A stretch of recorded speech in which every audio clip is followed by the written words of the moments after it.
Hello, everyone. Welcome to Monday Morning, where we watch the Sunday morning news shows so that you don't have to. I'm Katie Halper. I'm Aaron Maté. Good Monday morning, everybody. Thanks so much for being here.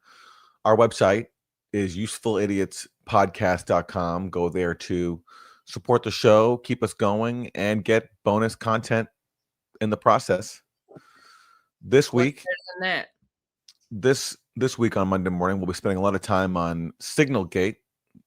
That's when the Trump administration decided to have a group chat about bombing a foreign country and accidentally invited a journalist into the group chat who supports the bombing of the foreign country, but doesn't actually want to be told about it because he actually doesn't. He wants the plan to go ahead, and he was annoyed. Talking about Jeffrey Goldberg, that he was added to the chat when really he just wants the Trump administration to bomb Yemen in peace without him, and he became a part of the story, and we'll be covering that a lot today. Right? Yeah, he's all for it. He just wishes he hadn't been brought into it. But as you said, Aaron, he wanted it to go ahead and move forward. Just a little awkward this way. And meanwhile, we have to say this really at the top of every single show. I know. The mass murder campaign is continuing in Gaza. Israel, as we're recording this, has killed the official toll is about 80 Palestinians in about 48 hours. Daily images of slain children all across our social media feeds. That's happening with full U.S. support.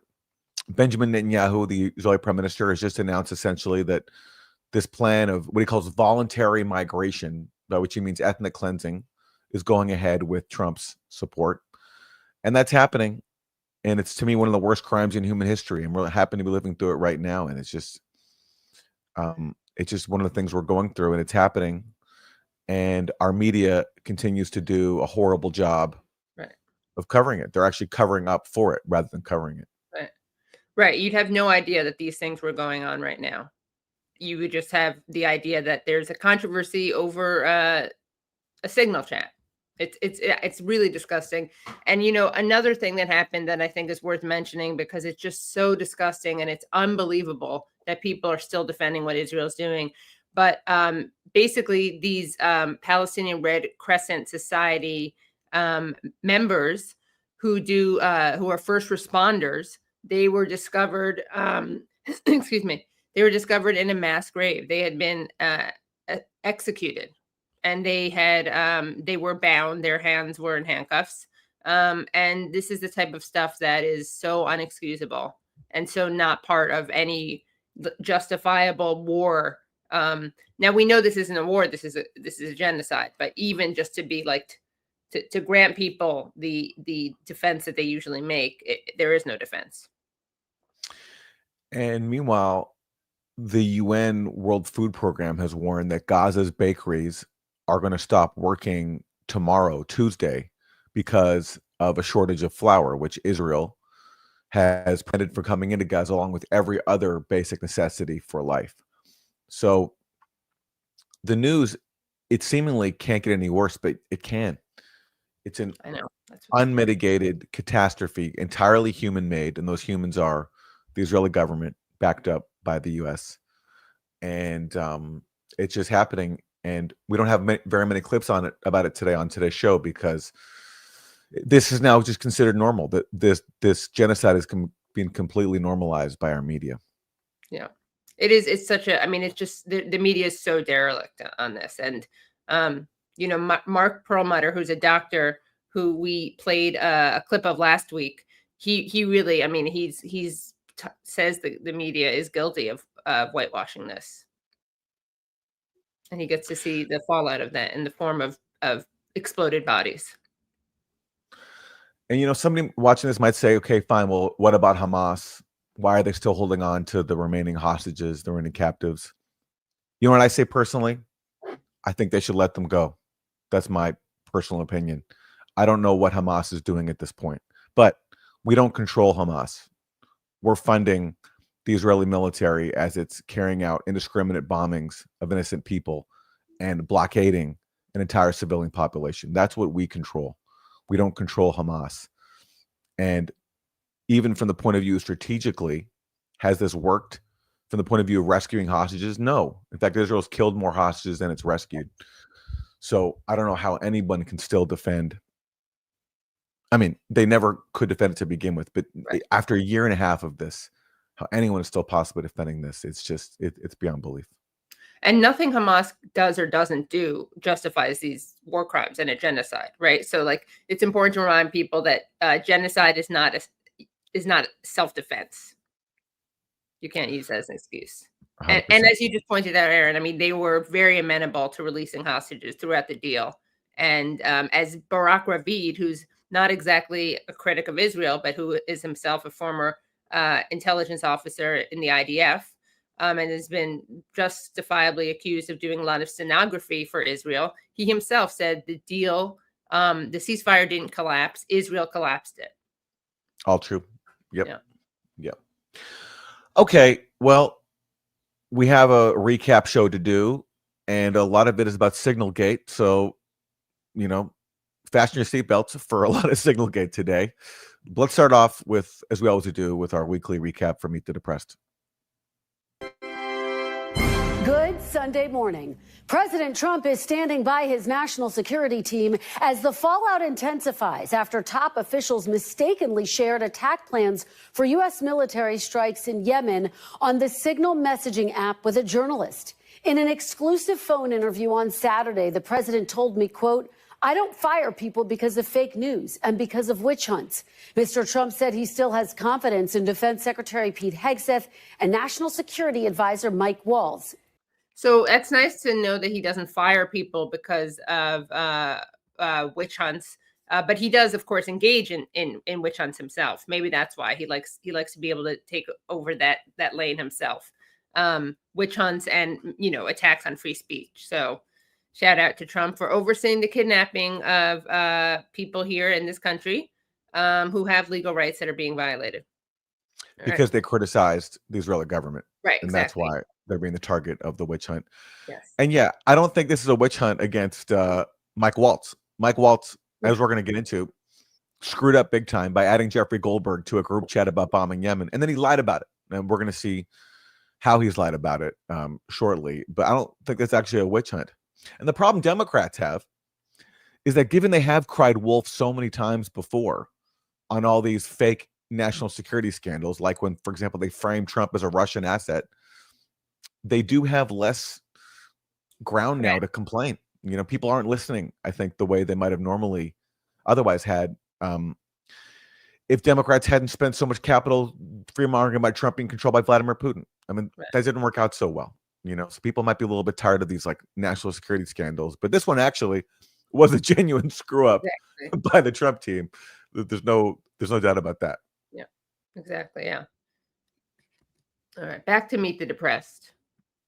Just hours ago, President Trump called me to tell me he is, quote, pissed off with Russia's President Putin and threatened to impose secondary tariffs on Russia's oil. Quote, "If Russia and I are unable to make a deal on stopping the bloodshed in Ukraine, and if I think it was Russia's fault, which it might not be, but if I think it was Russia's fault, I am going to put secondary tariffs on all oil coming out of Russia." What a weird comment. It might not be Russia's fault, but if I think it's Russia's fault, then that's enough for me to take action. It's like, geez, that's some weird disciplinary standards. If I think, if I have the impression in here, this is what matters in here, it's your fault. You're in trouble, mister. Yeah, it's really, I think, honestly, I think he probably meant if it turns out they are, and I don't know if they are right now, but what you just said, Aaron, is also how I saw it at first.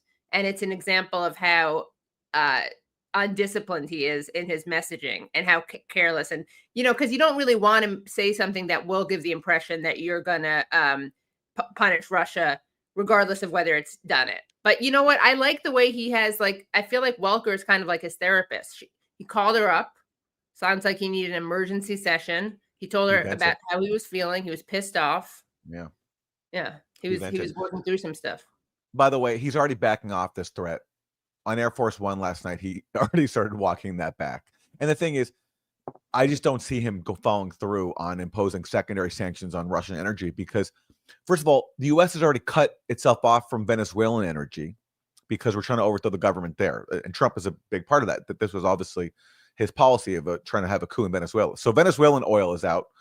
And so therefore, if you now impose secondary sanctions on Russian energy, by which that means, by the way, if someone else buys energy from Russia, that means they get sanctions on them. It's like you're in trouble if you do business with this other country, and we're going to punish you for it. It's the most insane policy, but yet that's the policy we have when it comes to Venezuela. If China buys energy from Venezuela, China gets hit with a penalty from us, as if like we have the right to penalize people if they engage in transactions that we don't like with bad guy countries that we don't like. But there's no way Trump will fall through with this, because then energy prices will go through the roof. And given that Trump campaigned on lowering costs, and of course he's done absolutely nothing toward that promise, I do not see him taking the additional step of making prices even worse after already doing nothing to lowering them. Right. He likes to leave all options on the table. And a lot of his defenders use that. Hexet said something about him that he had like strategic instability, or no, strategic inconsistency, something like that. So yeah, keeps people guessing. And that's why you should make sure your therapist is not a journalist, because they don't have the confidentiality requirement.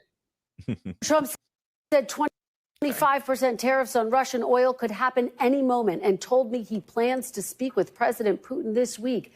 The president told me, quote, "I was very angry, pissed off when Putin started getting into Zelensky." See, sorry, he's sharing his feelings. He's telling his therapist, "I was very angry, pissed off," to put secondary tariffs on all oil coming out of Russia. Mr. Trump said 25% tariffs on Russian oil could happen any moment, and told me he plans to speak with President Putin this week. The president told me, quote, "I was very angry, pissed off when Putin started getting into Zelensky's credibility and started talking about new leadership in Ukraine." Are you kidding me? Just a few weeks ago, Trump called Zelensky a dictator, said he has really low approval ratings, and that there should be new elections inside of Ukraine. So Putin does the same thing, and now Trump's offended on Zelensky's behalf when he's repeatedly insulted Zelensky. I don't think Putin called Zelensky a dictator. I mean, maybe he did, but Trump certainly did. So why is he so sensitive now about Putin casting doubt on his legitimacy? That's very inconsistent. Yeah, well, that strategic unpredictability / also maybe he feels like now he wants to be the toughest on Zelensky, and now he's going to have to heighten it. And Putin hasn't left him a lot of room now. Yeah, he wants the monopoly on calling Zelensky names. Like, that's not Putin's lane. Okay, stay in your lane, Putin. Yeah. Only I get to call Zelensky names and cast out on his credibility. And by the way, Trump doing that to Zelensky, like calling him names and then having that argument with him in the Oval Office, that apparently helped Zelensky's approval rating inside of Ukraine. People rallied around Zelensky after that because he looked like he was so bullied. Yeah. Nobody puts Zelensky in a corner. Except Trump. Iran, the president said he's also considering secondary tariffs if Iran doesn't agree to a nuclear deal. Quote, "If they don't make a deal, there will be bombing, and it will be bombing the likes of which they have never seen before." I'm sorry. Isn't that maybe worthy of more time here on Meet the Press? The president of the U.S. just openly threatening to bomb Iran, the likes of which they have never seen before. I mean, that's a really big deal. And by the way, wasn't this guy also supposed to be the president of peace, Donald Trump? He campaigned about being a peacemaker, rejecting the warmongering of the Democrats. Now he's just casually threatening to bomb Iran. Well, Tulsi Gabbard called him like the president of peace right after he, killed a bunch of people in Yemen, and right after he's obviously funding this genocide and arming this genocide in Palestine. And so I think that, he likes to say that his agenda or his program is peace through strength. I think it's peace through bombing. Peace through bombing. Yeah. Markets tumbled on Friday, and with consumer confidence falling, the president also told me he's not backing down on his tariff plans. What we're going to be doing is a 25% tariff on all cars that are not made in the United States. If they're made in the United States, there's absolutely no tariff. And the president telling me tariffs are, quote, absolutely permanent. And on fears of foreign automakers raising prices, quote, I couldn't care less if they raise prices because people are going to start buying American-made cars. And on his vow to annex Greenland. Okay, all right. So sorry if you want to buy a vehicle that's not made in America because now the price is going to be raised, and the president couldn't care less. So, Right. you know, Well, that's one way to promote American manufacturing, is just make it unaffordable, make other cars unaffordable for people. right. I mean, again, he's really being open about his feelings. I couldn't care less. And, you know, of course, this will has the potential to benefit the great Elon Musk with Tesla cars. Yeah, that's true. Yeah, that's right. Well, that's a I guess a nice side bonus of all this, that at least Elon Musk will get to make some more money Right. if this happens. Although I think he also relies on the Chinese market too for his batteries. So who knows? But certainly Elon Musk has other priorities right now. He's just in Wisconsin trying to buy an election for the state Supreme Court, basically bribing people to go out and vote for the judge he wants. So Elon Musk has other things on his mind. Yeah, but of course, this helps fund his bribery. Sure. The more Tesla sales there are, yeah. Yeah. And this comes after Trump, of course, did an advertisement for Tesla at the White House. Right. And his commerce secretary encouraged people to buy Tesla stock. Right. So, you know. Covered that, yeah. And the president saying, quote, I never take military force off the table, but I think there's a good possibility that we could do it without military force. Okay, well, that's reassuring. Good. Yeah. Good. There's a good possibility we're not going to engage in World War III. So thank you for that. Yeah, Donald he's being Trump. very, very cautious. And guys, I'm sorry, I don't mean to be a pest about this, but we are at over 1,600 viewers and 493 of you like this. It's really time, guys, to do your part, be useful idiots fans, and give us a like.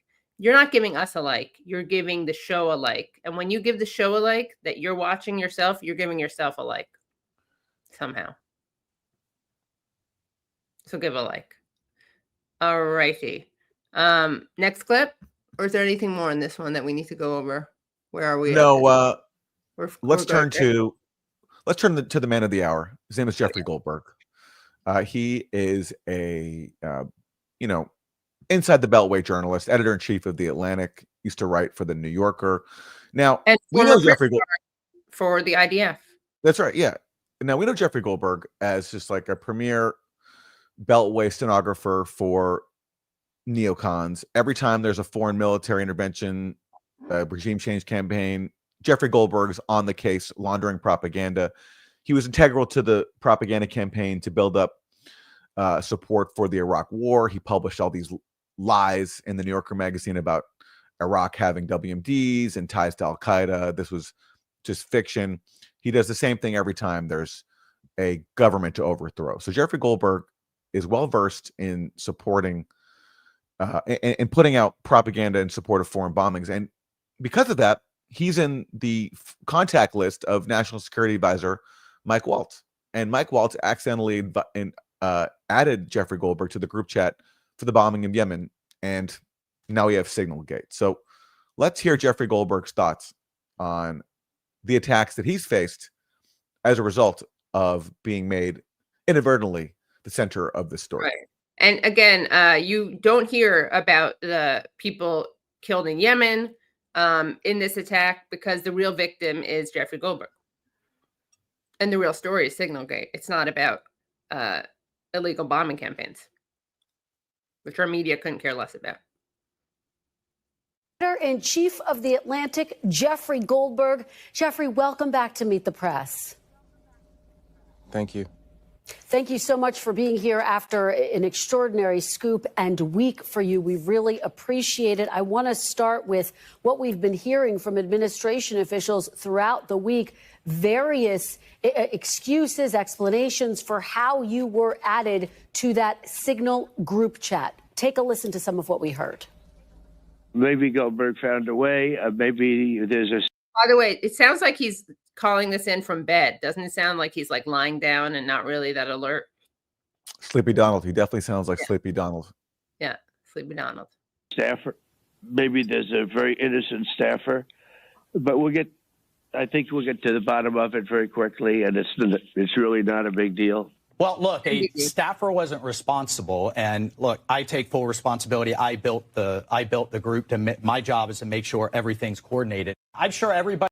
I love the way he's like trying to claim like he's should get credit for building the group to make sure everything's coordinated. Like this group that he built is literally just a Signal group chat, which he actually failed to coordinate because he included a journalist. All right. Everybody out there has had a contact where it was. Oh, sorry, I have to rewind for this because this is such an important line. Sorry, I didn't mean to cut it off. Sorry about this. All right.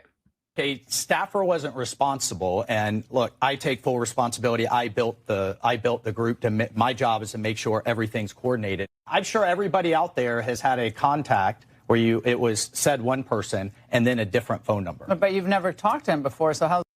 Has that happened to you, Aaron? No, it's happened to nobody. He is lying to cover up for the fact that he knows Jeffrey Goldberg because they're both neocons and they're on the same team, actually. Unfortunately, he made the mistake of adding him to this chat. So now if he just said, listen, yeah, I know Jeffrey Goldberg. I thought he was someone else. I added him to the chat by mistake. My bad. But he's not. Now he's lying. He's coming up with this like nonsensical explanation that like Jeffrey Goldberg's number was in his phone under a different name. It makes absolutely no sense. So he should be fired for lying. Yeah. Like if the initial screw up wasn't enough to get him fired, lying about it, I think should. Right. And also, it's not like he's claiming, oh, there's another Jeffrey Goldberg in my phone, which would make sense. He's saying that there was a different number applied to a different person. And if you watch our Thursday Throwdown, we do get into how this possibly could be proof that Walt has been dissed by like a romantic interest and has asked someone for their number and then been given the wrong number. That could be his reference. The number on your phone? I mean, I'm not an expert in any of this, but it's just curious. How's the number on your phone? Well, if you have somebody else's contact and then somehow it gets someone sucked sent in, you that it gets contact. sucked in. I mean, we've all been there. It gets sucked in. Yeah. I mean, this explanation sucks. That's what sucks here is your lie makes absolutely no sense. You really got to work on that, Mike Waltz. Yeah. Anyway, let's hear Jeffrey. Let's hear Jeffrey. Right? It wasn't a surprise. Like he went in there knowing that he'd have to defend this, and that was one of his prep talking points that it gets sucked in. Because Mike Waltz is blatantly lying, Jeffrey Goldberg gets a rare opportunity in Washington, which is actually to tell the truth. He usually doesn't do this, but he's been given no choice. Jeffrey Goldberg, Iraq War WMD propagandist, former Israeli prison guard, has a rare opportunity actually to be right and to tell the truth. So here it is. Jeffrey, what do you make of those explanations? This isn't the Matrix. Phone numbers don't just get sucked into other phones. I don't know what he's talking about there. Very frequently in journalism, the most obvious explanation is the explanation. My phone number was in his phone because my phone number is in his phone. He's telling everyone that he's never met me or spoken to me. That's simply not true. I understand. Now it's sounding like he is like denying an affair with Goldberg. You know what I mean? And Goldberg is like the woman scorned or the man scorned. Like he has my number in his phone because he has my number and he's denying it. But we know each other. I mean, this to me is such a scandal because even Jeffrey Goldberg gets to be honest for once. I mean, it's a major scandal if even Jeffrey Goldberg's coming out on the right side because this guy's on the wrong side of every single issue. He pushed every single U.S. military intervention. He propagandized for the Iraq War, for the war on Libya, Syria, the proxy war in Ukraine. He was a major Russiagate propagandist and a huge fanatic supporter of Israel and its mass murder campaign in Gaza. But yet, this is such a the Trump administration is so wrong that even grade A liar Jeffrey Goldberg gets to be right. I mean, wow. Right. Well, I don't know about getting sucked into a number, getting sucked into a phone, but it looks like we've been sucked into the Twilight Zone here. A Twilight Zone in which Jeffrey Goldberg is the truth teller. And why he's doing it. But, this has become a somewhat farcical situation. There's no subterfuge here. My number was in his phone. He mistakenly added me to the group chat. There we go. All right. Well, I do want to draw on your long history of covering national security issues. Throughout the week, the Trump administration. Oh, yes. Your long history of covering national security issues in which you've been lying on behalf of the national security state to manufacture consent for war. That's what she means. Said that the information was not classified, that it was not war plans. And yet, as we just laid out there, the Signal chat included very specific details about timing, human targets, weapon systems. I know you've been asked this before, Jeffrey, but just to clarify, do you believe the information on that group chain was classified? Well, let me answer it this way. When the texts are coming over as I'm watching them unfold, it's 11:44 a.m. On a Saturday. Pete Hegseth is promising that U.S. warplanes are taking off in 30 minutes to bomb enemy targets that we know are protected by anti-aircraft batteries. Okay? So if that's not the most sensitive information, the most secret information in the world, I simply don't know what the meaning of classified or secret or top secret is. Because American pilots were about to fly into possibly a deadly situation, and the Secretary of Defense is telling everyone on the group chat, which, by the way, included me, that these pilots are about to go into harm's way. Talking about them going after they come back is a different thing entirely, but letting that information out on a commercial messaging app seems very odd. So I was sort of aghast when I'm watching this unfold on my phone. This is so funny because Jeffrey Goldberg loves this policy of bombing Yemen. Because why are we bombing Yemen? We're bombing Yemen on behalf of Israel because the Houthis, Ansar Allah, were interfering with Israeli-tied ships to protest Israel breaking the ceasefire and reimposing a starvation siege of Gaza, right? Jeffrey Goldberg supports bombing Ansar Allah and bombing Yemen because of that. He's just mad that he was put in this position where he now has to do some journalism about it and even appear as a critic because the war plans got leaked to him. And you can see the frustration. He's mad. He wants the U.S. to be able to bomb Yemen in peace. And now he's at the center of a scandal around it. And he's just not very happy. Right. And, just to get a sense of how little Jeffrey Goldberg cares about civilians and the people of Yemen in general. In an interview on NPR, Deepa Fernandez, to her credit, actually said, there's little talk of the fact that this attack killed 53 people, as we mentioned, including women and children. The civilian toll of these American strikes. Are we burying the lead here? And the answer, of course, is yes. But here's Jeffrey Goldberg's response. Well, those aren't confirmed numbers. Those are provided by the Houthis and the Houthi health industry, I guess. So we don't know that for sure. Yeah, of course he wants to downplay the civilian toll because he supports it. He supports. And by the way, one of these strikes hit an apartment building, killing an unknown number of civilians, but nobody cares because that's just considered normal. And of course, Jeffrey Goldberg also loves this operation because who supplied the so-called intelligence that was used for this bombing? It was Israel. Israel did. Yeah. They targeted that building based on Israeli intelligence. And Jeffrey Goldberg is the last person who wants to mess that up. And also, Jeffrey Goldberg likes to refer to the Houthis as, he says, I think that covering what's going on in Yemen, the Arab and Iran-backed terrorist organization, the Houthis, that are firing missiles at Israel and disrupting global shipping and occupy half of Yemen. So, yeah, in case we didn't know where he landed on this. All right. Well, Jeffrey Goldberg has been attacked by the Trump administration because the Trump administration doesn't want to take responsibility for their own screw up. And so let's hear more about how Jeffrey Goldberg is responding to these attacks. interesting, and I would have to imagine that White House. Well, you know, in addition to everything we heard from the administration this week, Jeffrey, we did hear some personal attacks directed at you. I'm going to play some of that. Get your reaction on the other side. Somebody got on. I mean, happened to know the guy's a total sleazebag. The Atlantic is a failed magazine. Now again, it's alternating between who's telling the truth. Now Trump just spoke the truth, even though he was lying before, and Goldberg was telling the truth. Now it's reversed. Now Trump's the truth teller in his assessment of Goldberg and the Atlantic. I don't know this guy. I know him by his horrible reputation, and he really is the bottom scum of journalists. So this is the guy that peddles in garbage. This is what he does.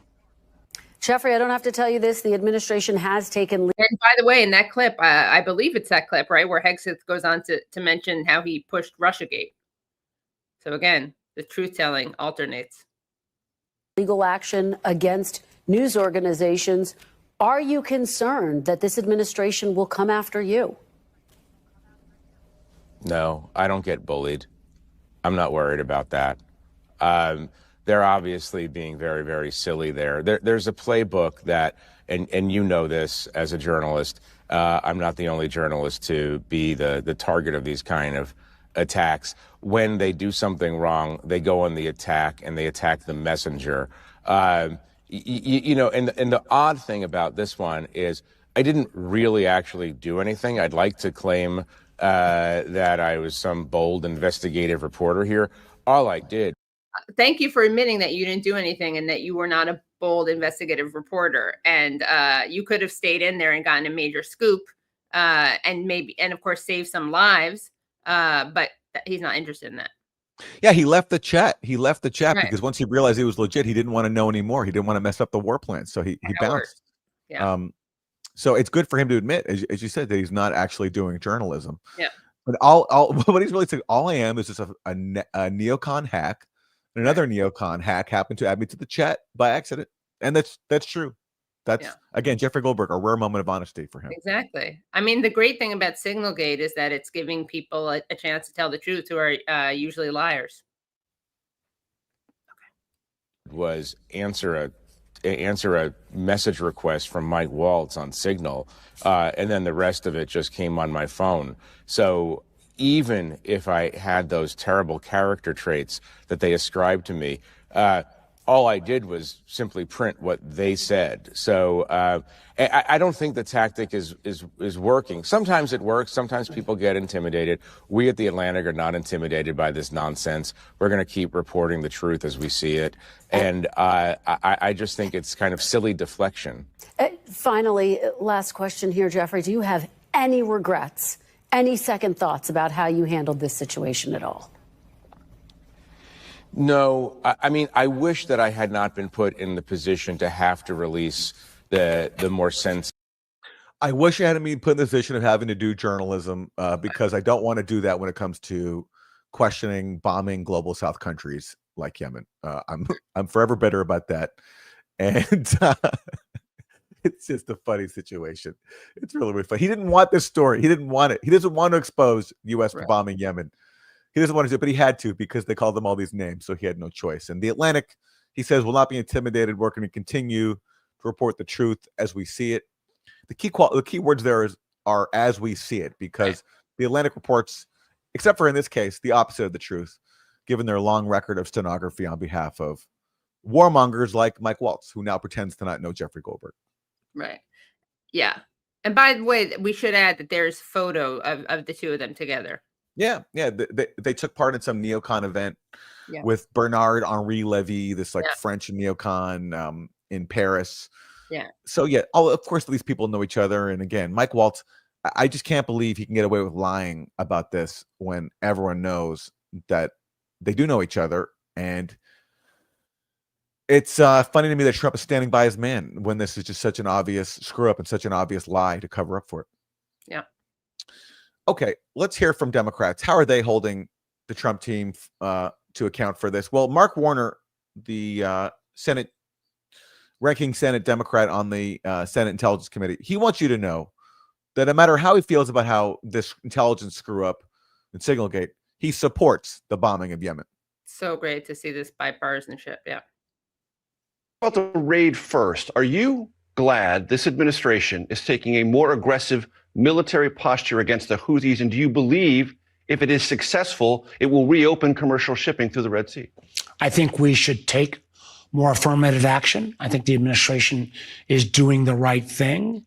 I would rather them do it with more of our allies involved. But the fact that Donald Trump's America First is turning quickly into America Alone. But the basis of going after Houthis in a stronger, tougher way, I agree with. The administration argues the Biden administration didn't do enough. Do you agree with that? I think the Biden administration took repeated action against the Houthis. I think they could have done more. Great. So he's siding with Trump on that, and he is a bipartisan voice. About the raid first, are you? He's a bipartisan voice for this. Also, he came out for affirmative action in that. He said we should have taken more affirmative action. Breaking news, yeah. A rare defense of DEI these days. It's under assault. Yeah, it's good to know if you're a Democrat, like your own colleagues will throw you under the bus if you didn't bomb a country enough. And that's what Mark Warner is doing here for the Biden administration. It's like, yep, look, I gotta be honest with you, we did not bomb Yemen enough under Biden, and I'm very mad about that. And I'm speaking out now.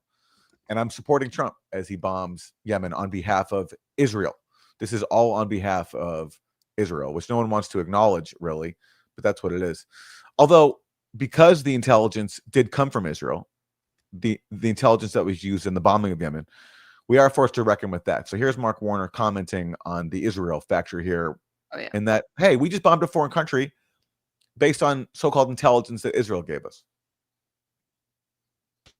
If the Israelis are this mad, and I think they got a right to be this mad, about classified information being treated sloppily, and this is a pattern. We've seen them expose CIA agents in the first 2 weeks. We've seen the Doge boys print the full budget and headcounts of a classified agency. So this is not a one-off. And what happens if the Israelis are this mad and the Five Eye partners, our key allies, are upset? Will they continue to share information with us if it's treated this sloppily?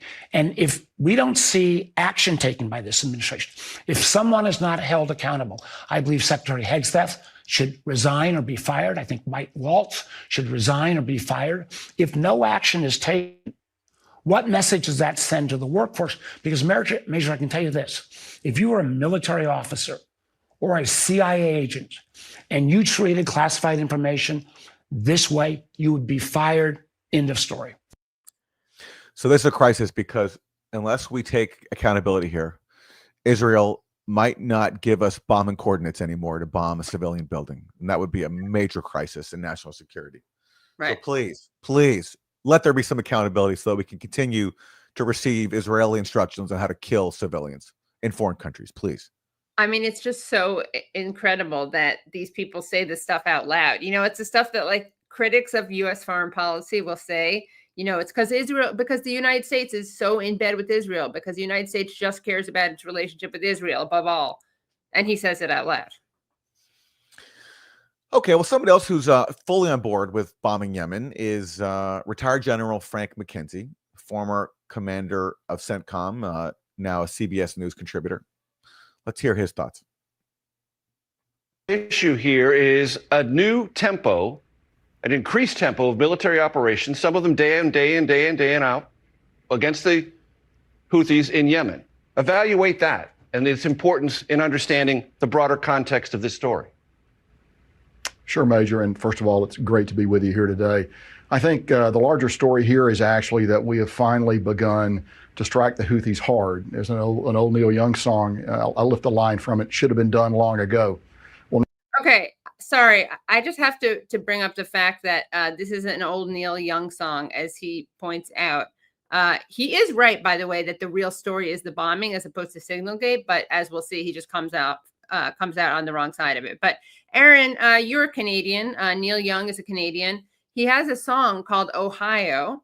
I don't know if you've heard it, but it's an anti-war protest song about the Kent State shooting of 1970.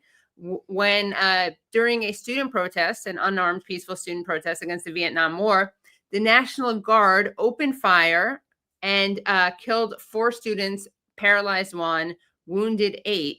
And in fact, the song Ohio was so like anti-war and anti-Nixon that it was banned in certain parts of the country. So he's literally citing a song to defend the president and to defend war. He's citing a song that's anti-war and was against the president at the time. And this is not the first time that somebody on corporate TV has bastardized a anti-war song written by a famous Canadian. So, as you said, Neil Young wrote Ohio, and Frank McKenzie is totally just twisting the initial lyrics, which, as you said, are anti-war. And then the last person who I recall doing this was Brian Williams of NBC News.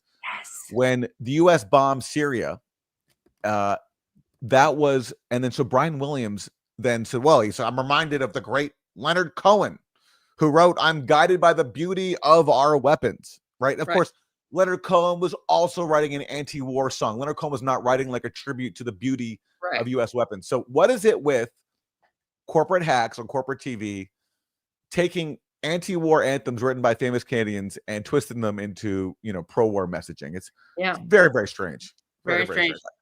And this also isn't the first time.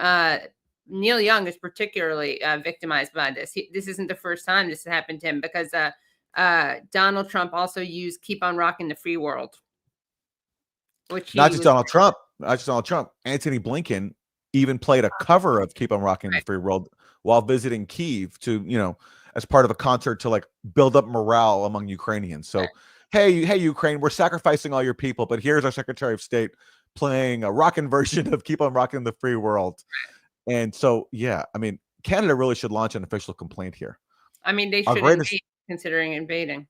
Yeah, our greatest songwriters are being exploited to manufacture consent for war. It's this is a crisis. Inquiry points out Blinken 182. That's a good. That's good. Yeah. Although I don't know if Neil Young was mad about the Blinken thing. We should find out. He definitely was mad about the Trump thing. So get mad, Neil, if you aren't already. Okay, let's go back now to we're this beginning to do it. To cite anti-war songs to justify bombing. Okay. And we're beginning to strike effectively at a pace, a scope, and a tempo that frankly eluded the last administration. And I would argue that we're doing it because for the first time, we have the political will to employ appropriate military capability against the Houthis. And we want one of two things from the Houthis. We want them either to be deterred from attacking ships that pass through the Bab el-Mandeb, which really means the Suez Canal. That's one condition. The other condition would be if they won't stop, we want to remove their capability to do it. The second task would be harder. It is within our capability. It will not be a short action. It won't be what we'd call a single period of darkness. These attacks will have to continue. They may grow in scope and scale. They're certainly not endless in time, and we need to fix the problem and move on to other things. I think the fact that we have a second aircraft carrier that's moving to CENTCOM is certainly a sign that this administration is very serious about this requirement. The fact we're moving B-2s into the region similarly signals that. But I believe, again, for the first time, we're coupling genuine political will to act along with military capability. So it's a unique moment in the theater, and I'm glad to see that this administration is grasping that opportunity. So again, it's nice to see Mark Warner and the military coming out on the same side. There's basically like no daylight here. Everyone supports this bombing. And I also want to point out that, if they cared so much about what the Houthis what Ansar Allah is doing, what they could do is they could, of course, stop the genocide. Because that is why Ansar Allah is doing what it's doing. And, another thing that's been lost in this discussion of bombing is, as we mentioned, they did bomb a residential building, killed 53 civilians in the first round of bombing. And something else they did was they bombed the newly constructed Al Rasul Al Azam Oncology Hospital, a cancer hospital. They bombed it twice. So it's always a good sign to bomb cancer hospitals. And to be fair, that is an example of that special relationship between the United States and Israel, because Israel likes to do that too. And Frank McKenzie is not just calling on the U.S. to continue bombing Yemen over a prolonged period of time, but he's got other ideas for other countries too. So let's hear more of this clip. The terminology you just used, deter and degrade, Can that be done from a distance, meaning aerial and from shipborne armaments? So I think we can do a very good job of that. I wouldn't take anything off the table. Again, when you take things off the table, it tends to give aid and comfort to the enemy. We've done too much of that. I think we should leave everything on the table, and I would also leave on the table actions against Tehran itself. All paths in this matter lead back to Tehran, and we need to know. Again, it's so insane that they're saying this part out loud. I mean, we've seen them do this a lot. They do this with Tehran, they do this with Taiwan, but they're just presenting this very openly as a proxy war. And no one, by the way, ever refers to Israel as being backed by the United States. No one ever says the U.S. backed Israel government. And understand that. They're the principal supplier for the Houthis.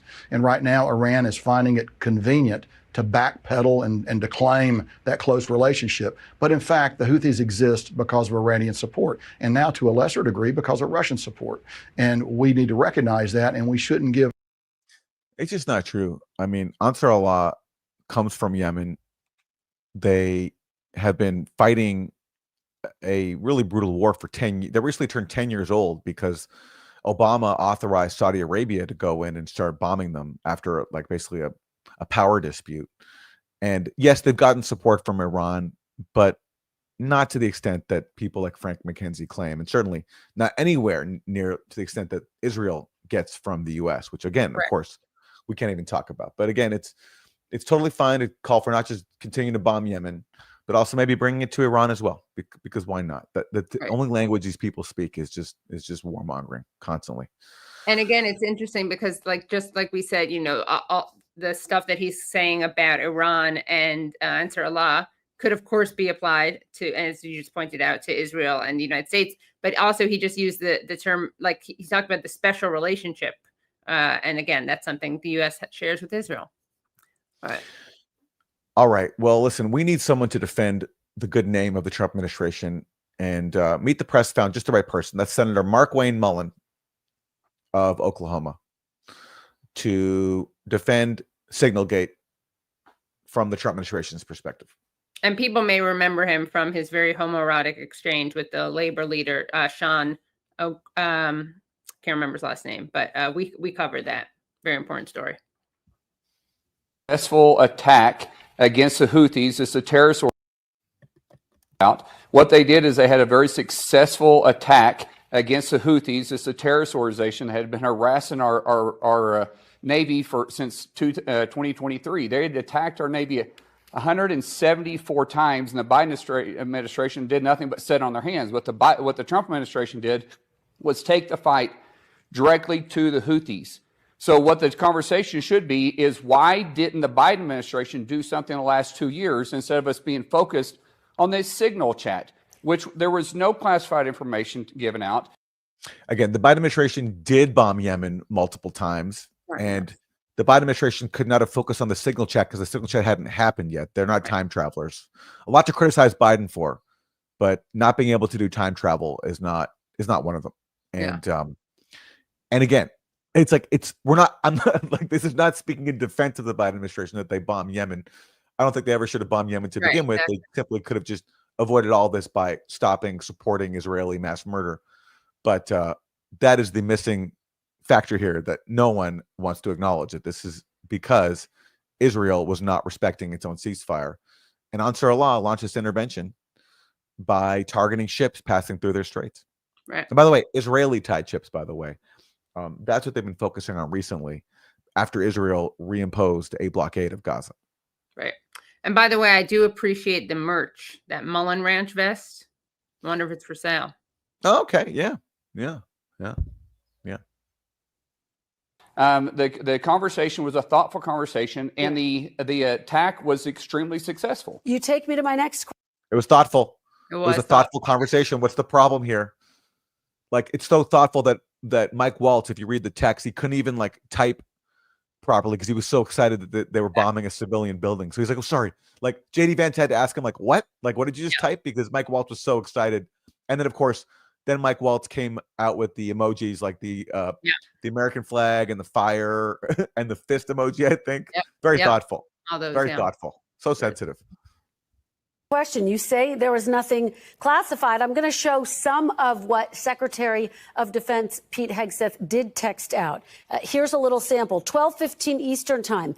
F-18s launch first strike package. 14:15 strike drones on target. This is when the first bombs will definitely drop, pending earlier trigger-based targets. 15:36 F-18 second strike starts. Also, first sea-based Tomahawks launched.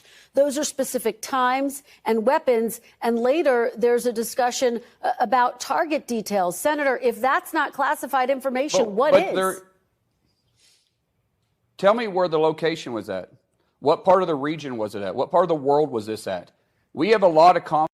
Well, the answer is the part of the world is the part of the world. Yeah.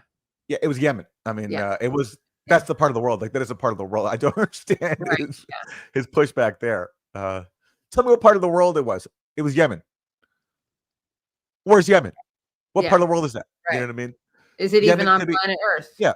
I mean, like for example, in New York City, there are plenty of like Yemeni bodegas and cafes. So they could have been referring to bombing a cafe or something in New York City. So it wasn't specific, right? Yeah. You know, yeah. Also, we don't know if they're Yemens on other planets. That's true. That's a great point. Yeah. Like what galaxy was this in? Exactly. Yeah. Right. Which galaxy was this in? Yeah. Which solar system was this a part of? Yeah, we don't know. We don't know. A lot of issues going on around the world, from Africa to anywhere in the Middle East to even in Asia or possibly through Europe. This could have been going on any place in the world. There was no specific information except that a target was going to be hit.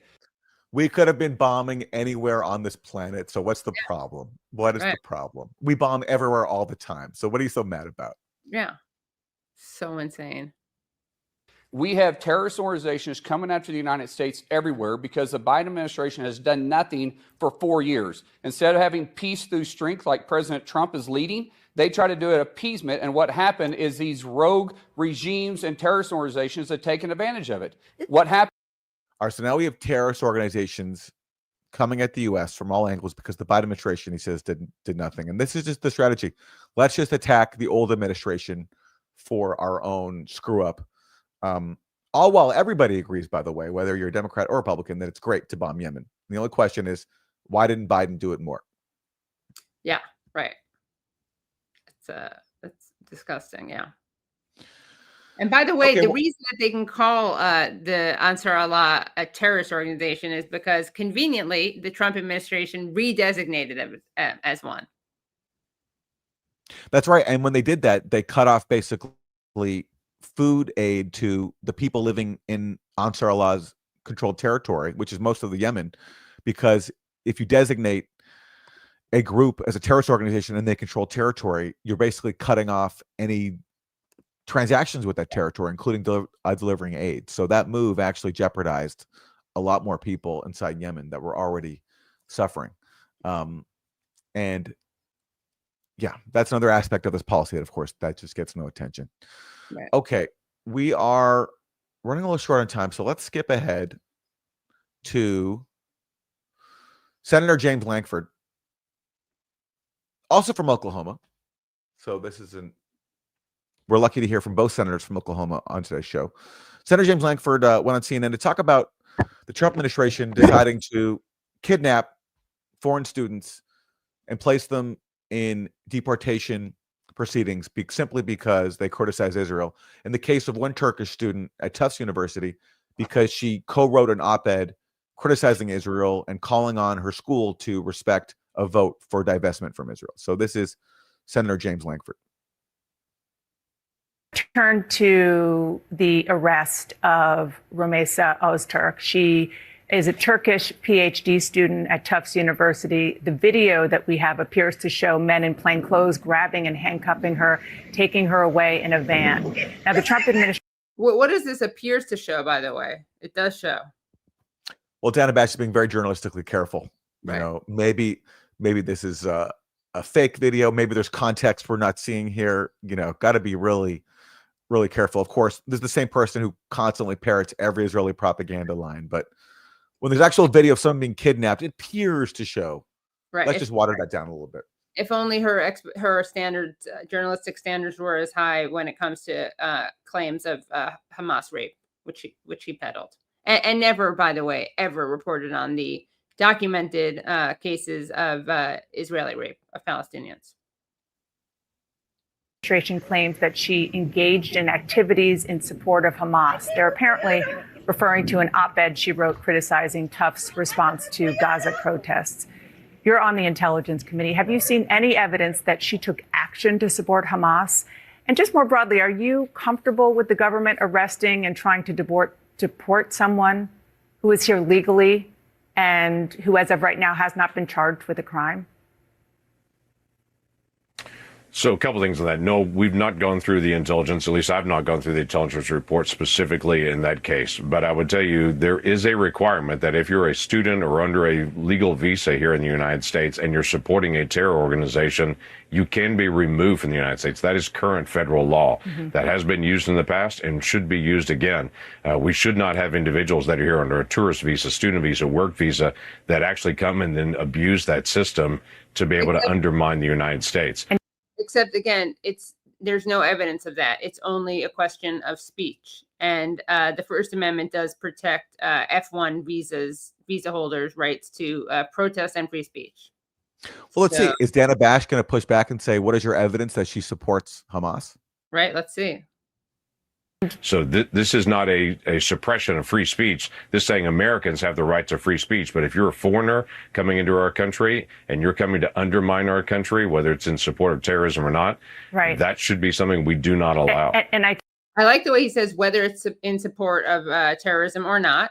Thanks for clarifying that. And also, you are incorrect. You just suggested that the First Amendment does not apply to people here who are not American citizens. And again, this goes back to what is at stake, which is that, no, it is protected and you don't have evidence of anything more than speech, which is why you have to lie and pretend that free speech is not given to people who are not citizens of the United States, who are visa holders and green card holders.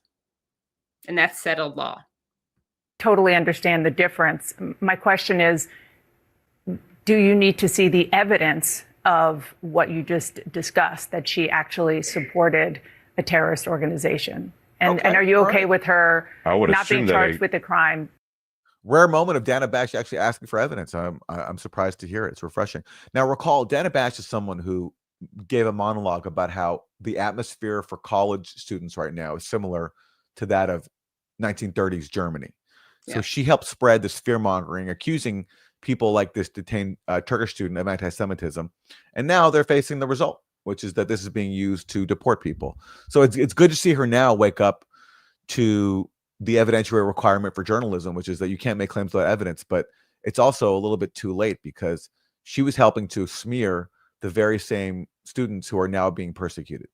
Right. Exactly. Yeah. The thing is that what people like Dana Bash and what liberals and Democrats don't like is that it's a little too in your face. Like, I think the dragging, like kidnapping people off the street is bad optics. They like more subtle suppression. As she's being held in a prison. Well, she's being held initially to be able to say this is the charge that's out there. So that's pretty normal for anyone that is then arrested or then is picked up and detained.